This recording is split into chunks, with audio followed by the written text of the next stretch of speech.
Bienvenidos a Lobato en compañía, desde Jerez de la Frontera. Fíjense, vamos a hablar con una escritora que se llama Imma Shari. Luego ya ella nos explicará sus orígenes literarios, espirituales y por qué aparece con esa descripción. Antes, permítanme que les lea 4 palabras en castellano. Como siempre les digo que las pueden utilizar en su mochila de cada día. Y empiezo por la primera, que fíjense qué interesante. Resiliencia, capacidad de un ser vivo frente a un agente perturbador o un estado o situación adversos. Resiliencia. La segunda, victimario, homicida agresor frente a la víctima. Victimario. La tercera, acendrado, dicho de algo en relación a su calidad o conducta, puro y sin mancha ni defecto. Acendrado. Y la cuarta, sinecura, empleo o encargo retribuido que ocasiona poco o ningún trabajo. Sinecura. Y ya vamos con nuestra invitada de hoy para hablar, por supuesto, de literatura y de espiritualidad, y se llama Imma Shari. Imma, muchas gracias por estar en Jerez, en Lobato en compañía. Muchas gracias a ti por haberme invitado y darme la oportunidad de presentar esta novela, esta última novela. Esa novela que tiene un título que tú nos vas a exponer. ¿Cuál es el origen, el fundamento? ¿Por qué titulas a tu novela así, Imma? Origen Anunnaki. La titulé así porque es una heroína en la cual vive en Sumeria, vive en el periodo de mucho más antiguo que Mesopotamia. Ella se debate porque está buscando quién es ella y no se sabe muy bien, no encuentra su camino, y entonces a partir de ahí, por eso le llamo Origen Anunnaki, porque todo empieza, su vida empieza a raíz de todo lo que vive con estos dioses Anunnaki. Sí. Y si hubiese un subtítulo, o ahí lo estamos viendo en pantalla, enséñanos cuál es esa derivada o esa singularidad del subtítulo que tú le pones a la novela, aunque no aparezca en la carátula, Imma. Realmente es eso, es el viaje de una semidiosa para encontrar el amor verdadero. Ella realmente no está muy convencida porque no le han enseñado lo que es el amor verdadero. Sí. Entonces ella lo que va a hacer, lo que vamos a acompañarla, ¿no?, los lectores, es a que descubra ese amor verdadero. ¿Y qué es ese amor verdadero? Y cómo lo viven unas facciones de los personajes y cómo la viven otras facciones de los personajes. Los más humanos, los menos humanos, dioses, semidioses, humanos. Ahí va a ir todo el kit de la cuestión en toda la novela. Y si tú tuvieses que hacer analogías, o en este siglo XXI, ¿por qué te interesan esos personajes? Como has dicho, dioses y semidioses, estamos hablando casi de 9.500 años antes de Cristo. Sí. ¿Cómo enlazas eso con la actualidad, Imma? Con la actualidad, yo creo que se podrían sentir identificados las personas con el personaje principal y con toda la historia que está pasando, porque situó la novela en medio de una catástrofe climática mundial, sí, que fue el primer diluvio, sí, que se registró en las tablillas de los sumerios, hace muy antiguo. En la biblioteca de Nínive había un rey que se llamaba Asurbanipal, y su padre era Sargón II, y Sargón y su hijo empezaron a recopilar toda la sabiduría que había en ese tiempo de los antiguos humanos que poblaron esa zona de Mesopotamia. Ellos eran los sumerios, que se llamaban a sí mismos los hijos de las cabezas negras o algo así. Y ellos eran los que estuvieron en contacto con estos dioses Anunnaki, y ellos fueron, digamos que el rey Asurbanipal en esa biblioteca recogió todas esas tablillas que iba conquistando esos reinos, y esa información le daba como poder, porque realmente ese rey lo que quería era como la epopeya de Gilgamesh, quería tener poder, el poder de los dioses, quería la vida eterna, buscaban todo eso. Entonces en una de esas tablillas se explica, en varias tablillas, en la epopeya de Gilgamesh, el viaje, se explica un diluvio que hubo, un diluvio que arrasó toda esa zona y mató a muchísimas. ¿Eso tendría la analogía del diluvio universal de la Biblia? ¿Podría ser? Estos arqueólogos alternativos creen que sí, y de hecho han hecho hasta expediciones geológicas en las cuales hay sustratos de barro que han encontrado en capas que probablemente coincida con el diluvio. Ajá. Bueno, y si tú propones ese libro, ¿por qué? ¿Qué justificación, qué deleite, qué cambios, qué transformaciones podría tener el lector o la lectora? ¿Y por qué incitarías a que se leyera ese libro, Inma? Si el lector es un lector que busca algo profundo, un conocimiento profundo, puede empezar a preguntarse quiénes somos los seres humanos, qué hacemos aquí en este mundo, y creo que va a empezar a quizá a cuestionarse, ¿no?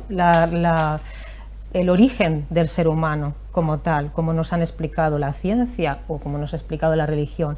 Hay otra vertiente que mezcla cosas de ciencia y cosas de lo que nos han explicado a nivel religioso, que se unen, pero es un camino distinto en el cual vamos a poder ampliar, si el lector quiere, le apetece, entrar en esa otra versión alternativa de lo que es el origen de la humanidad.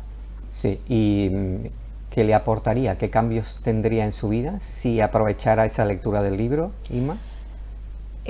Conocimiento, tener conocimiento y sobre todo, a ver, claro, es que esto es un proceso largo, primero de todo se lo va a pasar muy bien porque es un viaje, es una aventura, va a sufrir con la personaje, va a amar, va a odiarla, hay momentos en los que las va a odiar porque ella es un personaje muy egocéntrico, ambicioso, ella pasa por encima de todo porque quiere ser médico, ella quiere triunfar, pero la sociedad no la deja porque es una mujer y la marca un destino que es el destino lo marcaban los reyes y a ella le dicen no, tú tienes que casarte y no puedes ser médico. En toda, como en el componente espiritual en tu caso trasciende mucho y haces especial hincapié en eso, ¿en qué manera esa espiritualidad en todo escritor o escritora hay de autobiografía en la novela?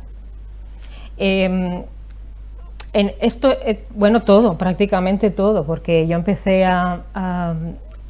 mi despertar espiritual empezó en el 2004 y empecé a escribir en el 2007, que saqué Mis ojos te verás, que también es una transformación, pero a nivel más de salud, ¿no? En la novela se ve, ¿no? Todo este proceso de salud. En la segunda novela también es un trasfondo, digamos que toda la novela me acompañan a mí, me acompañan mi crecimiento personal, en el cual yo tuve un despertar espiritual, que sí, bueno, no sé si la gente sabe lo que es un despertar espiritual, ¿no? Explícalo un poco. Es encontrarle el sentido a la vida. ¿A la vida o a tu vida? A mi vida. Y cuando se encuentra, ¿qué se siente? ¿Cómo se encamina uno el día posterior? Se siente paz, muchísima paz. Sientes que todo lo que tú haces tiene sentido. Al menos ahora ya encuentras que hay un sentido en la vida. Antes yo siempre me he preguntado estas cosas, ¿para qué este mundo tal y como me lo plantean, me lo presentan de gastar dinero, yo qué sé, todas estas cosas que te ofrece el mundo a mí no me llenaban personalmente. Entonces yo necesitaba encontrar esa otra parte de la vida que era, bueno, y sobre todo entender por qué este mundo es como es. Claro. Yo necesitaba y he estado buscando información y toda la información que he encontrado a mí me ha generado un pilar interno de paz interior. Porque has dicho dos palabras, gastar dinero. Yo, permíteme que cambie una y pongo invertir dinero. En tu caso, ¿dónde se puede adquirir la novela, Inma? La novela la tienen las personas, si quieren, a través de Amazon. Allí la van a poder adquirir en cualquier parte del mundo, porque ahora nos permiten estas tecnologías poder disfrutar de esto. Y también la tienen en ebook, también en Amazon. Y si la quieren también desde mi página web, también la pueden comprar. Bueno, ¿cuál es tu página web? Dilo, por favor. www.inmashari.com. El apellido, ¿cuál es el origen, la idea de Shari? Yo me siento muy identificada con todo el mundo árabe y todo el mundo, o sea, la parte de Oriente, y yo buscaba algo que me identificara. Sobre todo empezó con el tema del despertar espiritual. Sentía que necesitaba algo que me identificase más con lo que yo era ahora, no tanto lo que mis padres me dijeron que tenía, ¿no? Como sí, apellidos. Ellos no se ofendieron realmente. Y a partir de un momento determinado, digamos, tu genealogía va en función de ese origen de Shari, ¿no? Shari es la nueva yo.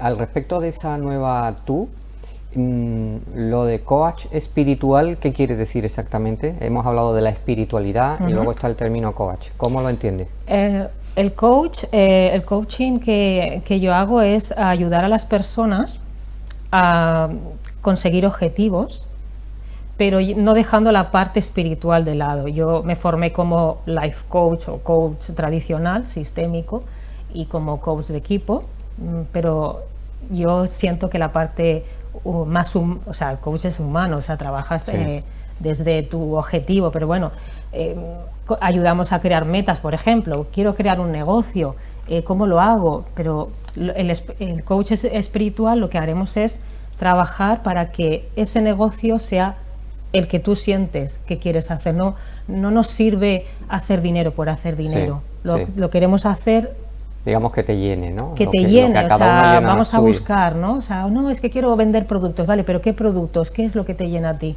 ¿Qué tipo? Entonces acompañamos a las personas.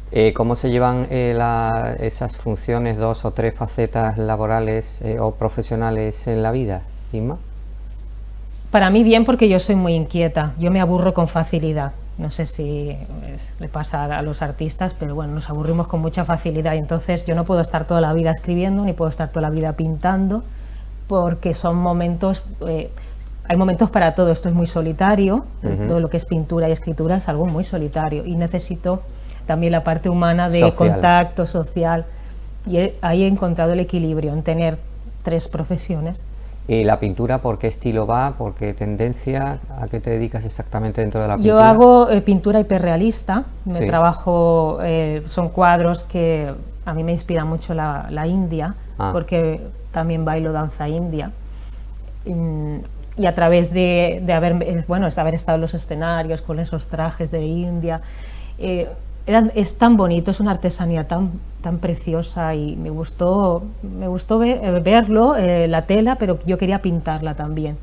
Entonces al final todos mis cuadros son mujeres indias, mujeres europeas vestidas de India, y bueno, estrené aquí mi colección de 18 óleos de retratos, la estrené aquí en Artisocho, la galería que se ha abierto en la calle Algarve, pero estuvo un mesecito el año pasado, y ahí los jerezanos pudieron ver lo que pintaba.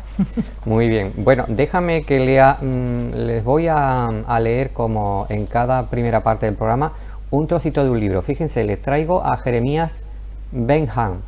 Este es un autor, un político y filósofo de final de 1700, inglés, nacido en Londres. Fíjense, muy amparado en la Revolución Francesa.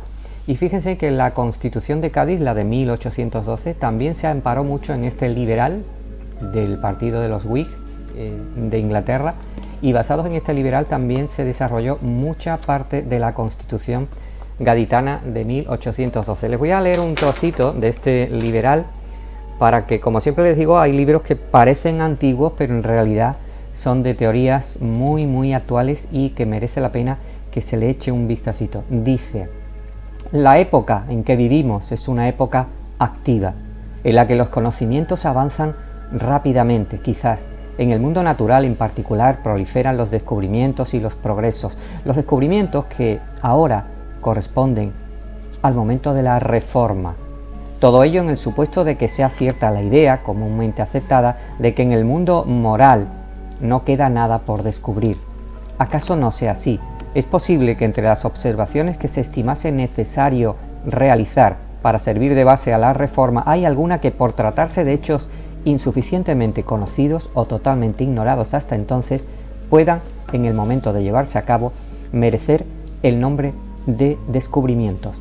Entre ellos, la teoría liberal, o cómo aplicarla en el mundo de la política y de la sociedad. Un liberal como fue Bentham y en el cual está amparado mucho del movimiento liberal actual. Bueno, sigamos con doña Isma. Y cuando hablas de la India es una barbaridad de extensa. ¿Cómo discriminas, diseccionas toda la espiritualidad que puede venir de la India o de sus periferias? Bueno, yo he hecho varios viajes a la India. Desde que empecé este proceso espiritual necesitaba estar en contacto con la India. Ahí India es como una lupa, tiene una energía que amplifica todo lo que tienes. Sí. O sea, si tienes un mal, te lo amplifica, si tienes un don, te lo amplifica. Es increíble lo que pasa en la India. Y India tiene varias formas de, a nivel espiritual. Claro, yo no sigo el hinduismo, no tengo nada que ver con el hinduismo. Yo simplemente, cuando estoy en la India, lo que a mí me inspira es quizá un recuerdo de una vida pasada. Sí. Sí que ha estado aquí Susana, o sea que sabes de lo que hablo de Susana, de regresiones. Así que yo sé que he tenido contacto con la India en otras vidas. ¿Cómo se puede hacer conciencia de eso, Isma? Aparte de que intuitivamente parece lógico y pudiéramos creer en eso, pero ¿hay alguna manera de constatar esa realidad que la puedes intuir más o menos? Bueno, yo creo que uno no se puede alejar mucho de lo que uno es. No sé si me explico. Cuando uno se obsesiona con algo o se siente muy identificado, se siente cómodo, cuando yo bailaba Bollywood, yo decía, es que esto parece danzas indias. Bailaba danzas indias y eres como un recuerdo, sientes como un recuerdo. Aparte, lo notas como muy afín a ti. El idioma, las personas, cuando estás en el país te sientes como en casa. Sí. Y eso no te pasa, porque yo he viajado muchísimo, he viajado por todo el planeta y no me ha pasado en ningún sitio. Simplemente es allí. Que notas un acogimiento espiritual, sí, ¿no? Un acogimiento y siento una pertenencia, cosa que en otros países no te pasa. Allí yo notaba esa pertenencia ahí. Sí, pero sin embargo, ¿no te ha movido a quedarte físicamente allí? Bueno, estoy en ello, lo iba a hacer antes de la pandemia, sí. Justo había hecho todas las diligencias para irme, pero pasó y lo he tenido que posponer. Ajá. ¿Y cómo se enfocaría tu vida occidental en ese mundo espiritual y en la India en concreto? Bueno, claro, ahí en la India es enfocar todo lo que es lo occidental allí. Bueno, no es fácil una mujer en la India porque todavía es una sociedad altamente machista. Entonces, bueno, hay que ir con cuidado, quizá más, te rodeas al final de gente, aunque sean indios, pero indios que han estado más en contacto con Europa o con extranjeros. Pero claro, es una cultura que, a pesar de que yo sienta afinidad por ella, tiene sus matices que cuesta un poco encajar con nuestra vida. Sus claros y oscuros, ¿no? Sí. Estábamos hablando antes que, además de tener el libro en circulación, lo que menos te gusta es divulgarlo. ¿Eso cómo se entiende? Todo escritor o escritora no tiene el deseo que sus libros se lean mucho, que trascienda esa información, que puedas educar o abrirle los ojos incluso espiritualmente a las personas que se aproximen a tu libro. ¿Por qué esa, permíteme, cerrazón a ser más extrovertida exponiéndolo comunicativamente, Isma? Quizás eso, yo soy una persona muy de inercia. Cuando estoy haciendo algo, esa inercia me lleva supongo que le llamamos lo que es la rutina, ¿no? Una rutina. Haces una cosa, estás ahí con esa rutina. El círculo de confort. Esta zonita de confort que tienes de, bueno, escribo, pinto, bailo, pero es algo como un círculo. Y esto, hacer cualquier cosa que salga de tu zona de confort, siempre es enriquecedor, porque ahora es lo que me toca, ¿no? Enriquecerme de esa parte. Pero bueno, estoy ahí. Eso es mi aprendizaje, creo, en este momento.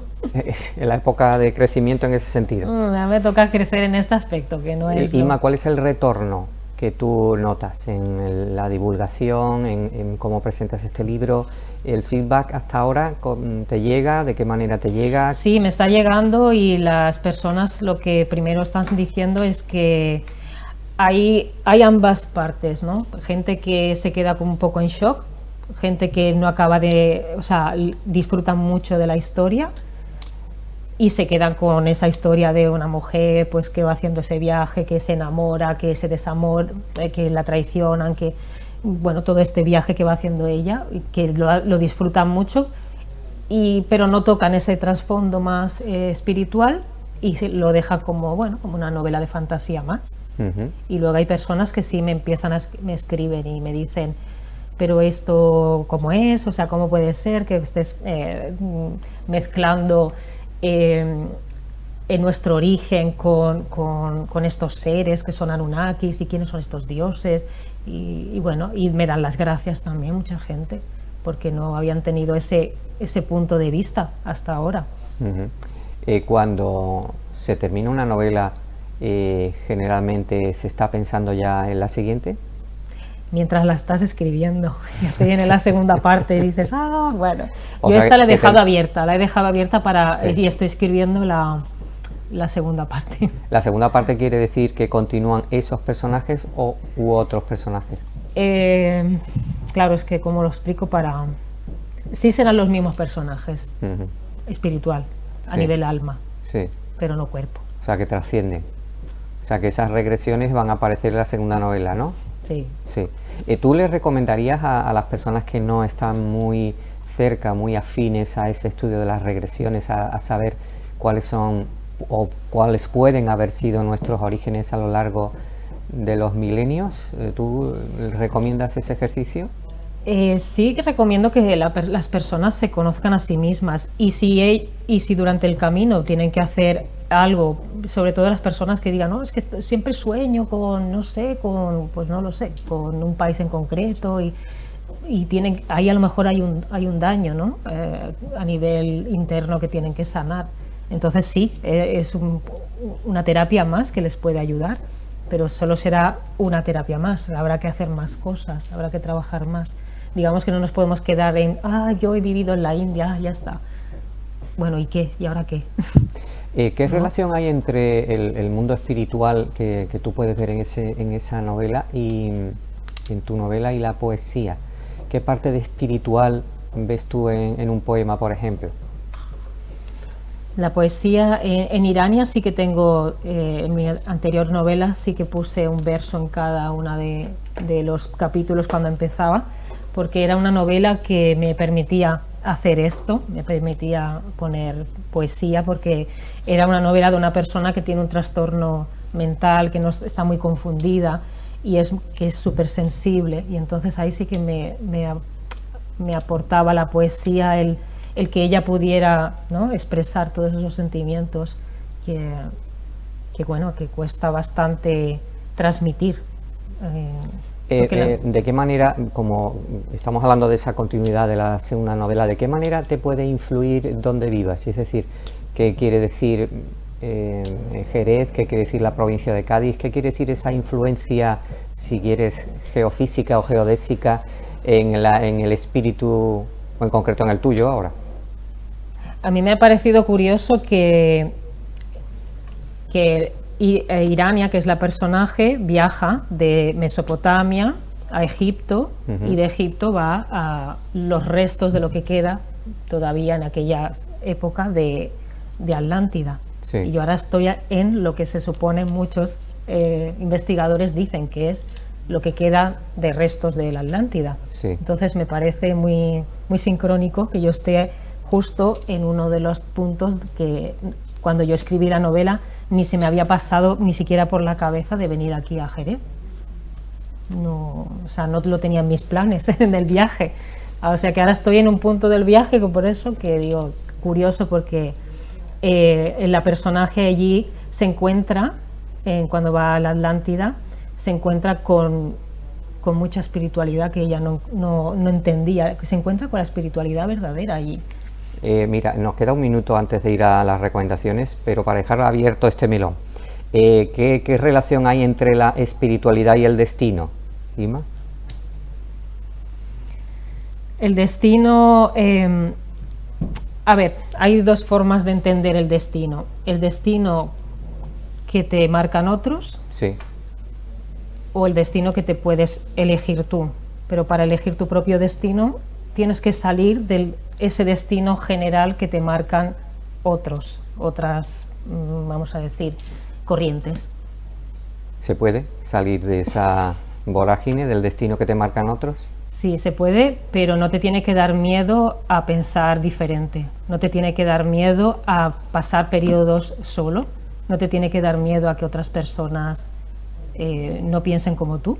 Entonces, a raíz de ahí, sí vas a estar aprovechando esos momentos de soledad para reconocer quién eres y qué es tuyo de todo ese proceso, desde que naces hasta que empiezas a hacer ese despertar espiritual.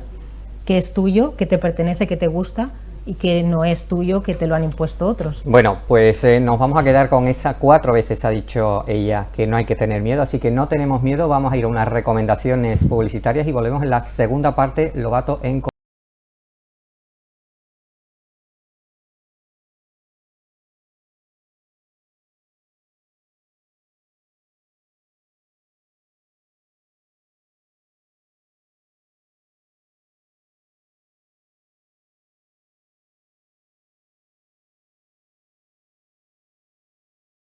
Seguimos, Lovato en compañía. Estamos desde Jerez de la Frontera con Imma Shari y antes de seguir con ella, hablando de su libro, de la espiritualidad, de la India, de un montón de cosas del crecimiento personal, antes, como siempre, les voy a leer otro trocito de un libro que en este caso les traigo. Fíjense, se trata del autor don Manuel Barbadillo Rodríguez. Este señor es un escritor y bodeguero. Ustedes, por supuesto, que conocerán esas bodegas que este señor llevó, digamos que a la élite de ese vino en el entorno del vino de Jerez, don Manuel Barbadillo y Rodríguez, y por supuesto era poeta y escritor. Y les voy a leer un trocito de esta novela, La fuga del perro. Y dice don Manuel así: cada uno tiene sus manías.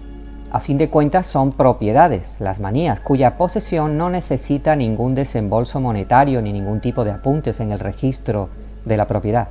Se tiene una manía, como se tiene un ojo de pocas posibilidades receptivas o una nariz de abultadas líneas orográficas, o también unas orejas prominentes como aquellas del burro, con que los antiguos dómines solían engalanar a los párvulos poco expeditivos. Don Nemesio, para no resultar disconforme con su grupo, también tenía sus manías. Un poquito de esta novela de don Manuel Barbadillo Rodríguez, La fuga del perro. Como subtítulo, y si ustedes la leen, bueno, estos libros están ya descatalogados, pero siempre hay librerías muy antiguas, o por lo menos de mucha tradición, que hoy por internet ustedes teclean y tienen estos libros en esos fondos de armario, muchos descatalogados, pero que se lo envían a casa muy fácilmente. Así que rescaten a través de internet también esas librerías físicas que nos trasladan libros muy antiguos. Y seguimos con Imma Shari.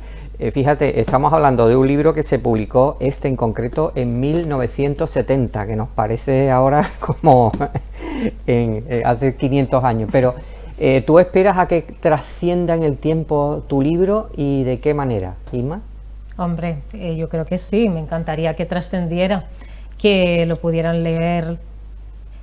A ver, no que sea, tampoco necesito que sean super bestseller y esto, sino que sea un libro de continuidad que pueda ir las personas recomendando. Sí, me gustaría, sí. Si lo tuvieses que escribir a mano, hay mucha de la teoría actual que dicen que, igual que hacían los escritores antiguos como Camilo José Cela, Zorín y todos estos, de escribir sus manuscritos, hoy el escritor ha perdido el manuscrito, ¿no? O en tu caso, ¿cómo es? ¿Sigues tecleando o en el origen son apuntes en papel y boli? ¿Cómo es eso, Imma? Solo lo que escribo a mano es la poesía sí que escribo a mano y luego la paso pero aquí sí uso el portátil, que me es más fácil, sobre todo para andar corrigiendo, porque a veces tienes que mover escenas y luego es un poco lío. porque la escritura creativa es muy de la inspiración, ¿no? Sí. Hay días que te da por escribir un párrafo y dices, esto no sé dónde encaja, pero luego más adelante dices, ahora entiendo dónde va este párrafo, y lo mueves y es más fácil. Es cierto que los personajes muchas veces a lo largo del proceso de escritura se revelan, toman conciencia propia, le mangonean a la escritora. ¿Eso ocurre en tu caso? No, en mi caso no es tanto así, ¿eh? No, o sea, más o menos yo creo que los tengo bastante bajo control. Los tienes disciplinados, ¿no? Los tengo bajo control. Sí que es verdad que hay personajes que pensaba que no iban a tener relevancia y luego se han crecido. Sí. He visto que eran personajes que querían dar su opinión y bueno, los he dejado ahí, y otros que a veces se han apagado, pero de los que se apagan me ha pasado menos que los que se crecen. Bueno, vamos a pasar a una sección, a una microsección, en la que le hago al invitado o la invitada 10 preguntas, 10 palabras, y a partir de ahí, pues tú te explayas o no, pero para que tengamos una radiografía de qué significa cada una de ellas para ti. La primera es mundo. Mundo, por descubrir, muchísimo por descubrir. La segunda es lienzo. Es el alma expresándose, pero es el inicio, es el miedo a lo desconocido que luego se expresa. Error. Un aprendizaje constante. Constancia. Una novela es una constancia, una colección de óleos es una constancia. Culturas. Enriquecerte de toda esa sabiduría que tienen todas las culturas tienen grandiosa sabiduría, y sobre todo liberarnos de esos prejuicios, ¿no? Porque hay mucho prejuicio. Viaje. El viaje, casi siempre el viaje es para el autoconocimiento, en mi caso. Espiritualidad. Paz, la paz interior. O sea, encontrar tu verdadera espiritualidad para mí es la paz. Valor. Mucho, hay que ser muy, muy valiente, y es algo que recomiendo, hay que ser valiente. Cádiz. Ay, amor y cariño. Futuro. India. Bueno, pues con esta radiografía, fíjense, vamos a ir a otra sin solución de continuidad, y que es un trocito del hidalgo caballero Don Quijote de la Mancha, que nos va a leer Imma Shari. Yo le voy a proponer que lea de esta segunda parte, donde se prosigue cómo se portaba Sancho Panza en su gobierno. Y así, como Sancho entró en la sala, sonaron chirimías y salieron 4 pajes a darle aguamanos, que Sancho recibió con mucha gravedad. Doña Imma, por favor. Cesó la música, sentóse Sancho a la cabecera de la mesa, porque no había más de aquel asiento, y no otro servicio en toda ella. Púsose a su lado en pie un personaje, que después mostró ser médico, con una varilla de ballena en la mano. Levantaron una riquísima y blanca toalla con que estaban cubiertas las frutas y mucha diversidad de platos de diversos manjares. Uno, que parecía estudiante, echó la bendición, y un paje puso un babador randado a Sancho. Otro, que hacía el oficio de maestresala, llegó un plato de fruta delante, pero apenas hubo comido un bocado, cuando el de la varilla, tocando con ella en el plato, se la quitaron de delante con grandísima celeridad. Pero el maestresala le llegó otro de otro manjar. Iba a probarle Sancho, pero antes que llegase a él ni le gustase, ya la varilla había tocado en él, y un paje alzádole con tanta presteza como el de la fruta. Visto lo cual, por Sancho quedó suspenso, y mirando a todos, preguntó si se había de comer aquella comida como luego de maese coral. A lo cual respondió el de la vara: no se ha de comer, señor gobernador, sino como es uso y costumbre en las otras ínsulas donde hay gobernadores. Yo, señor, soy médico, y estoy asalariado en esta ínsula para serlo de los gobernadores de ella, y miro por su salud mucho más que por la mía, estudiando de noche y de día y tanteando la complexión del gobernador para acertar a curarle cuando cayera enfermo. Y lo principal que hago es asistir a sus comidas y cenas y a dejarle comer de lo que me parece que le conviene y a quitarle lo que imagino que le ha de hacer daño y ser nocivo al estómago. Y así mandé quitar el plato de la fruta por ser demasiadamente húmeda y el plato del otro manjar también le mandé quitar por ser demasiadamente caliente y tener muchas especies que acrecientan la sed. Y el que mucho bebe mata y consume el húmedo radical, donde consiste la vida. Estupendo. Bueno, estábamos hablando antes también un poco de la sonoridad de las palabras. ¿Te ocupa a ti, cuando estás en ese proceso de creación de tu novela, que las palabras suenen de determinada manera? La composición que va a hacer el lector o la lectora dentro de sí cuando interprete los vocablos que les pones y no a otros, ¿eso te preocupa especialmente o no? Yo me preocupo mucho por la emoción, el sentimiento. No utilizo tanto el verbo, lo uso para que el lector tenga una emoción. Sí. Entonces es algo como muy intuitivo. No digo, expresamente voy a usar esta palabra, es lo que canalizo en ese momento, lo que me nace. Sí, si no te importa, acércame el libro porque vamos a hacer ese y el tuyo, por favor. ¿Sí? Para hacer un ejercicio al azar de palabras. Fíjate, ¿qué opinas tú de los audiolibros? La posibilidad de que este libro, El origen Anunnaki, me encantaría. Estuviese hecho sonoro. ¿Cómo lo ves tú en la percepción del escuchante? ¿Sí? Sí, porque creo que merece muchas personas que no pueden leer, que escucharlo, o sea, al menos disfrutarlo. Mira, te voy a leer un párrafito, está en la página 103 y dice... Ahí, aleatorio. Aleatorio. A ver cómo dice. Cuando la última joven se alejó de los aposentos divinos, tomó una de las bandejas con comida y corrió con ella hasta la siguiente columna respirando de alivio. Con la bandeja en sus manos pensó que pasaría inadvertida uniéndose al resto de esclavas que caminaban hacia el interior del templo. ¿Eres cinematográfica? ¿Quieres que poner una situación de cine a la hora de enfocar la lectura? Sí. Soy muy de mis novelas de hecho están muy enfocadas al cine. ¿Se puede llevar al cine esta novela? Sí. Ahora sí. Hay mucha tecnología ahora, lo hace todo la IA, es increíble. Claro. ¿Qué diferencia ves tú de creación o de proceso creador entre una novela y un guión? A ver, el tema del cine, lo que se pierde mucha emoción, que tienes que transmitirla solo con imágenes, y cuando es algo tan profundo como la forma en la que lo que yo quiero transmitir, creo que se va a perder, porque bueno, yo considero que sí, que acabarán siendo películas. Y mira, nos reconstruyes un poquito este párrafo que dice: dejó a Irania en el suelo y tras comprobar su estabilidad le preguntó: ¿te sientes con fuerzas para seguirme? Voy a mostrarte para qué se utiliza. Ahora me he perdido, ¿eh? No sé qué. Estábamos con lo de la bandeja, has pasado a... Sí, he pasado a los 213, una página en la que estamos con Irania en el suelo.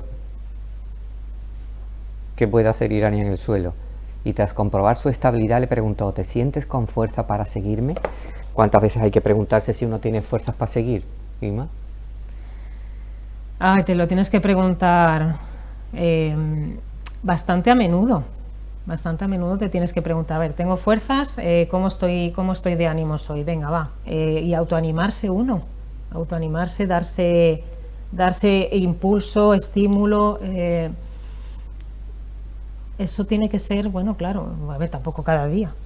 Porque si cada día te tienes que dar ánimos, yo creo que no estás muy bien. Bueno, por la mañana, el ejercicio espiritual no comienza por la mañana. Hay muchas teorías, como tú sabes, que cuando amanece, por eso se recomienda que se despierte o se levante uno al amanecer. Se hacen procedimientos o procesos espirituales para ubicarte desde el sueño hasta el momento real que comienza con la salida del sol. ¿Tú qué opinas de eso? Sí, sí, ese tipo de técnicas están bien cuando necesitas reconducirte, ¿no? Es como el timón del barco, que en esos momentos cuando no estás encauzada en tu camino de vida, necesitas ese estímulo extra, Sí. ¿no? De cogerlo como una práctica, pero cuando ya estás, va en automático, va un poquito más allá en automático, entonces ya te levantas con ese Y estímulo con ya esa activo, energía. porque ya sabes, por la mañana tengo que hacer esto, por la mañana y ya estás como que en ese sendero. Bueno, en ese sendero le vamos a pedir a nuestro realizador ahora, a Carlos, que nos ponga esa ruta gastronómica. Después de haber leído Don Quijote, ahí está la sartén o la cazuela. Fíjate, Inma, luego te voy a preguntar cómo son esos hábitos culinarios o gastronómicos en el Oriente y en la India.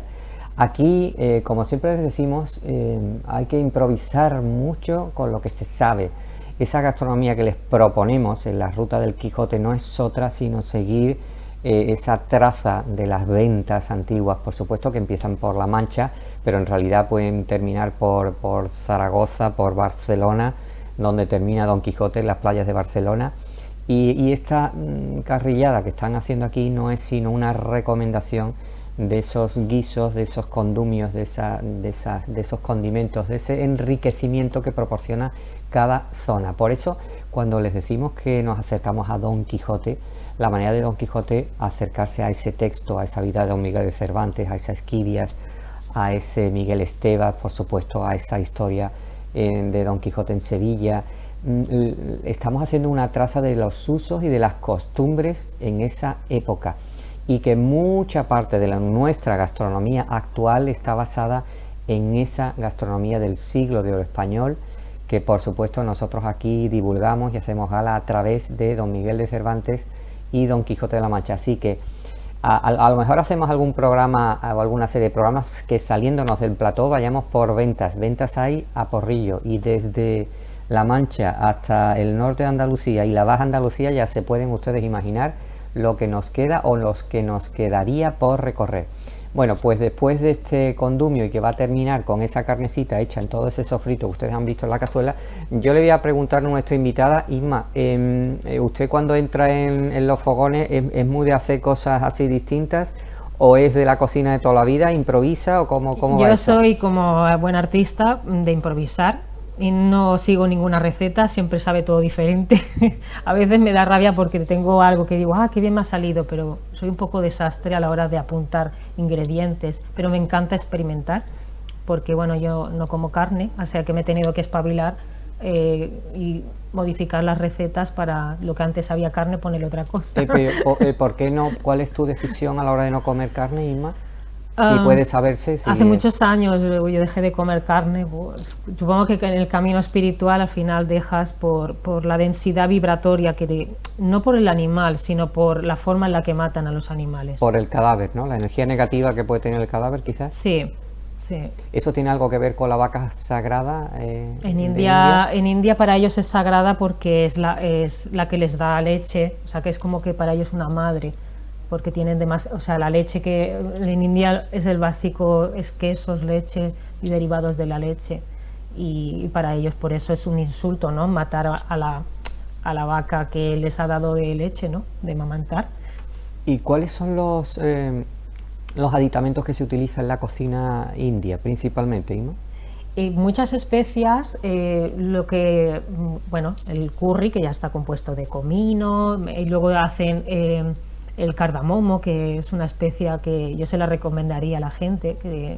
¿Cómo es? El cardamomo es como dulcito y es como un clavo, pero no es físicamente como un clavo de olor, pero es exquisito, y en el que preparan el té de ellos, que es un té con especias, le ponen al chai, que le llaman chai, le ponen pimienta, le ponen cardamomo, le ponen canela, le ponen laurel, y todo esto lo hierven con el té y le echan leche, y es una bebida deliciosa.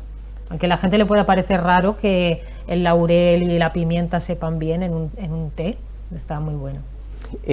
¿Cuál es el fundamento o la razón o la justificación de por qué ese mundo espiritual que tiene la India generalmente tendría que trascender a lo material con mucha fuerza por la energía, por el estudio, por la trascendencia. ¿Por qué el mundo occidental siempre predomina en la materialidad, en lo cotidiano, por encima de esa espiritualidad, si esa es la base de todo, Ima? Bueno, según el taoísmo, que también es una filosofía que he leído bastante de taoísmo, es yin-yang, o sea, la energía se necesita dos fuerzas distintas para que se mueva la energía. Sí. Entonces a Occidente nos ha tocado la energía yang, que es la energía masculina, la energía de hacer, de crear. Somos tierras muy emprendedores, muy echados para adelante, hacemos muchas cosas, conquistadores, y no quiere decir que Oriente no sea conquistador, pero tienen en Oriente esa parte más yin. La energía yin es femenina, es espiritual. No sé si te has dado cuenta que todo lo que tiene que ver con la zona de Oriente son gente muy espiritual, muy en China, en Japón, muy ritualistas, muy sensibles, y en India igual, ¿no? Y creo que es por esta necesidad que tiene la energía universal de mantener un balance entre lo yin y lo yang. Sí, y ese mundo es permeable a lo occidental, tú que has vivido allí. ¿Cómo? No, ya empiezan por desgracia, a perder parte de su... En India quizás no tanto, pero ya lo que son las grandes ciudades, Mumbai, Delhi, ya se nota en lo occidental, en las grandes centros comerciales, ya las mujeres ya empiezan a vestir y los hombres con tejano, con ropa occidental. Claro, ¿qué influencia tiene, imagínate, lo que conocemos todos, el Instagram en todo el mundo joven de la India, por ejemplo, de lo que tú conoces? Instagram, TikTok, ahora ellos les encantan los móviles, les encanta hacerse fotos, les encanta fotografiar todo lo que tienen y hacer bailes. Ellos disfrutan mucho con la danza y bailan mucho y se graban, y ellos... El TikTok y Instagram está bastante presente. Piensa que también es una cultura muy dada a exhibir lo que tienen, ¿no? O sea, poco mucho, les gusta mucho exhibir, o sea, sobre todo son familias un poquito ricas, se hacen fotos con su coche, cosas que a nosotros nos choca, pero ellos se hacen foto ¿no? Si se compran un coche, una foto con el coche, con la casa detrás. Hombre, nos choca, vamos. A mí me choca, claro. Bueno, porque en las redes las manifestaciones externas de los elementos de lujo son también cotidianas. ¿Cómo ves tú o cómo se explica el sistema de castas de la India en nuestro sistema de progreso social? ¿Cómo analizas tú una cosa respecto a la otra, Ima? El tema de la casta... el problema que tienen allí en la India es que cuesta mucho saltar de casta. ¿Pero se puede?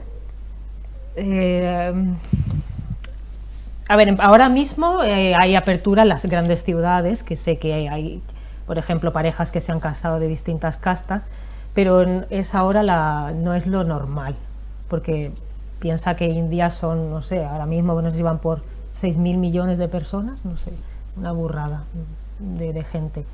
Y casi todo es rural, Las grandes urbes, ahí es más moderno, pero todo lo que es la India rural y las Indias más del interior, allí es todo el sistema de casta. O sea, es difícil, porque ellos se basan mucho también por el color de la piel, todavía. Sí. El color clarito de piel para ellos es un signo de estatus social y de belleza. Entonces, una chica muy blanquita de piel no se va a casar nunca con un hombre que tenga la piel más oscura, o al revés. Porque de esa historia que todos conocemos de Mahatma Gandhi, ha avanzado eso, aparte de haber descolonizado el Imperio Británico. ¿Esa figura de Gandhi verdaderamente sirvió de algo o simplemente es política? Bueno, simplemente o fundamentalmente. Es que yo creo que cuando Gandhi hizo lo que pudo hacer para solventar los problemas que había en la India, hizo lo que pudo en aquel momento, como tenía la conciencia las personas, porque es que se mataban vivos entre musulmanes y hinduistas. Entonces, Lo que hay ahora es, siguen habiendo pues esos conflictos, porque cuando tú vas a depende de qué barrios, tú notas el gueto, ¿no? El gueto musulmán, son barrios donde solo hay musulmanes y el resto son hinduistas. Sí. Entonces, bueno, se llevan, pero no se mezclan. Bueno, como nos queda un minuto para ir acabando esta sesión de programa alrededor de tu personaje y de tu novela, explícales, esa es tu cámara, explícales o diles o incentívales o convence a tu público de por qué deben adquirir y deben leer tu novela y qué conclusiones van a sacar, Isma. Bueno, yo creo que las personas que lean Origen Anunnaki, sobre todo lo que van a encontrar es un camino para explorar. Es una novela en la que no solo se lo van a pasar bien con el personaje, en la que la van a amar o la van a odiar a momentos, van a descubrir también una historia que no sabemos, que no ha estado, que como los sumerios, que no está como muy popularizada aquí porque son zonas de Irak, zonas que ha habido guerra, y van a descubrir una cultura que les va a fascinar, porque realmente eran personas con una cultura con muchísima tecnología en aquellos momentos para levantar pues todas esas estructuras y bueno, pues que creo que van a encontrar sobre todo dudas, quizás hasta que puedan resolver hasta dudas que tenían. Maravilloso, pues doña Isma Shari, muchísimas gracias. Gracias a ti. Por haber estado en Lobato en Compañía, en Jerez de la Frontera, y que la vean a usted en todas las partes, inclusive en la India, y por supuesto, como decía Umbral, que le compren su libro. Que tenga mucho éxito. Bueno, y nos vemos el viernes. Muy bien. ¿Dónde? En Villapanés. Ajá. A las 7:30 este viernes. Perfecto. Pues amigos de Lobato en Compañía, hasta aquí con la escritora Isma Shari. Hemos tenido un poquito de todo, a Behan, escritor político inglés de 1800, por supuesto a la literatura de don Manuel Barbadillo Rodríguez del siglo pasado, el libro de nuestra protagonista de hoy, y un ratito con Don Quijote de la Mancha. Así que hasta aquí hemos llegado. Ojalá les haya gustado y ojalá nos vean la próxima semana también. Lobato en Compañía desde Jerez de la Frontera. Gracias. Para que se mueva el mundo hacen falta locos como tú. El caballero andante de fantásticas proezas. Son molinos, son gigantes, son ejércitos de Vegas. Que Don Quijote desfacen tuertos por doquier. No te rindas, caballero, nunca te dejes vencer.